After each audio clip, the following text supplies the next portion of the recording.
Today's video is about self-care versus self-soothing. They're not the same thing, and one is much better for you than the other one.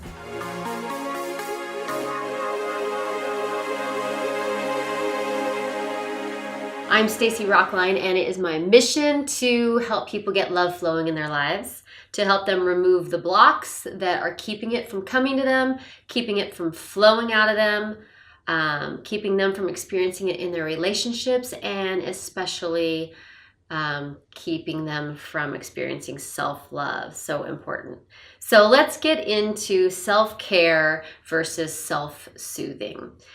So self-care is when you're taking care of yourself, quite frankly.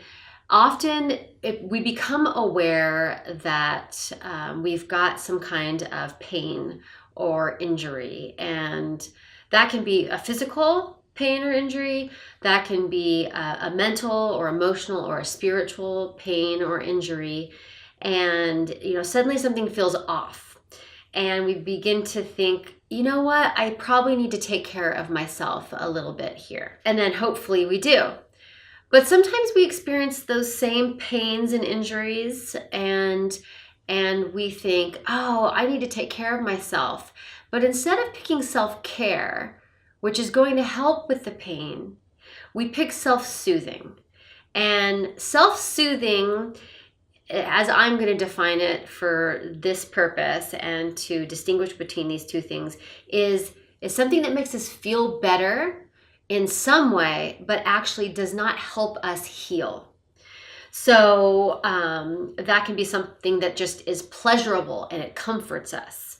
Like a big bowl of macaroni and cheese might be really comforting and delicious and be a self-soothing tactic, but isn't necessarily a self-care. I've never really heard anybody say that a bowl of macaroni and cheese is going to help them from any pain or injury. Now, if you're physically tired, you haven't had enough sleep and you need more sleep, a nap might be just the right thing for you. But sometimes we're tired for other reasons. We're tired because we are overwhelmed.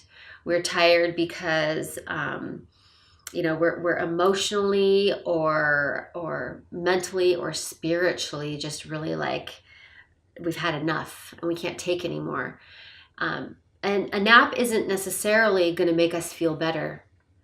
That is a soothing technique, but it becomes more of an escape from having to deal with what we're actually feeling. So when you feel really down and depressed and you just want to sleep and sleep and sleep, that isn't necessarily self-care. That is a lot self-soothing.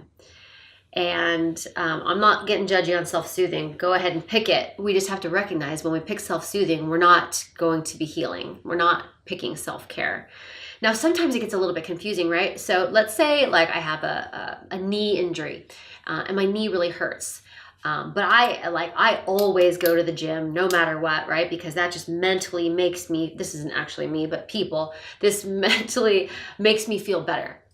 Now, my knee is screaming. So self-care would be that I take it easy. Maybe I skip the gym that day, put some ice on it. I try to heal it.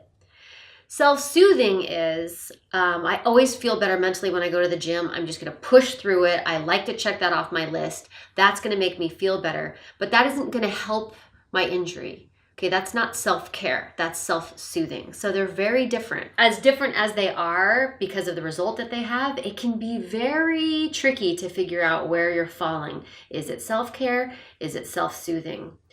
So a good question to ask yourself is this.